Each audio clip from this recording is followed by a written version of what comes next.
Hi friends, moto plus YouTube ఛానల్కు స్వాగతం. ఇప్పటివరకు మన ఛానల్ సబ్స్క్రైబ్ చేసుకోకపోతే దయచేసి సబ్స్క్రైబ్ చేసుకోగలరు. రాకేష్ జంజన్వాలా ఇండియన్ వారెన్ బఫెట్గా కీర్తించబడుతున్న రాకేష్ స్టాక్ మార్కెట్పై తనదైన ముద్ర వేశారు అనడంలో ఎటువంటి సందేహం లేదు. ఈయన కేవలం 5,000 రూపాయలతో తన ట్రేడింగ్ కెరీర్ను ప్రారంభించి దాదాపుగా తన ఆస్తిని 40,000 కోట్ల రూపాయలకు తీసుకువెళ్లారంటే ఆయన ఎంత గొప్ప ఇన్వెస్టరో మనకు అర్థమవుతుంది. అయితే కామన్గా ఇప్పుడు వచ్చే కొత్త ట్రేడర్స్ ఏమనుకుంటారంటే రాకేష్ జంజన్వాలా ట్రేడింగ్ ద్వారానే సంపాదించారు, మనం కూడా అలానే సంపాదించుదాం అనే భ్రమతో కొద్దిమంది ఫేక్ ట్రైనర్స్ మాటలు నమ్మి తమ ట్రేడింగ్ కెరీర్ను ప్రారంభిస్తూ చేతులు కాల్చుకుంటున్నారు. వాస్తవానికి రాకేష్ జంజన్వాలా ఒక ట్రేడర్ కాదు, ఇన్వెస్టర్ అని గుర్తుంచుకోవాలి. అంతెందుకు, ఆయన 5,000 రూపాయలతో ఇన్ని కోట్లు సంపాదించలేదు. స్టాక్ మార్కెట్లోకి ఎంటర్ అయిన కొత్తలో సెన్సెక్స్ కేవలం 150 పాయింట్లు మాత్రమే ఉండేది. ఇప్పుడు 60,000 పాయింట్ల వరకు ఉంది. అంటే ఎన్ని వేల రెట్లు పెరిగిందో అర్థం చేసుకోవచ్చు. అలాగే ఆయన సంపద కూడా ఆ విధంగానే పెరుగుతూ వచ్చింది. రాకేష్ జంజన్వాలా ఎర్లీ స్టేజ్లోనే ఇంట్రాడే ట్రేడింగ్ ద్వారా సంపాదించడం చాలా కష్టమని అర్థమయ్యి తన సోదరుని స్నేహితుని వద్ద ఆ కాలంలోనే దాదాపుగా 5 లక్షల రూపాయలు అప్పుగా తీసుకొని, అప్పుడు టాటా కాఫీ షేర్ ప్రైస్ 40 రూపాయలు ఉంటే 5 లక్షలకు టాటా కాఫీ షేర్స్ను కొని హోల్డ్ చేశారు. ఆ తర్వాత 3 నెలలకే ఆ షేర్ ప్రైస్ 143 రూపాయలకు వెళ్ళిపోవడంతో దాదాపుగా 10 లక్షల పైనే ఆదాయం వచ్చింది.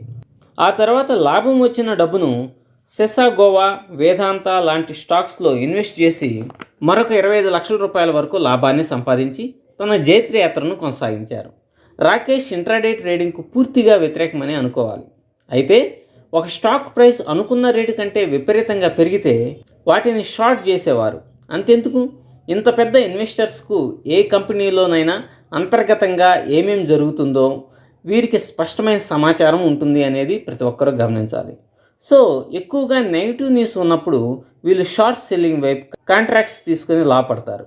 మీరు ఏ పెద్ద ఇన్వెస్టర్నైనా గమనించండి, ఇలానే చేస్తారు. ప్రపంచ ప్రసిద్ధి చెందిన ఇన్వెస్టర్, ప్రపంచంలోనే one of the top wealthiest person అయినటువంటి జార్జ్ సోరెస్ బ్యాంక్ ఆఫ్ ఇంగ్లాండ్లో నెగిటివ్ న్యూస్ను బేస్ చేసుకొని వాటి షేర్స్ని సెల్ చేసి 1 బిలియన్ పౌండ్లు సంపాదించి పరోక్షంగా బ్యాంక్ దివాలా తీయడానికి కారణమయ్యారు.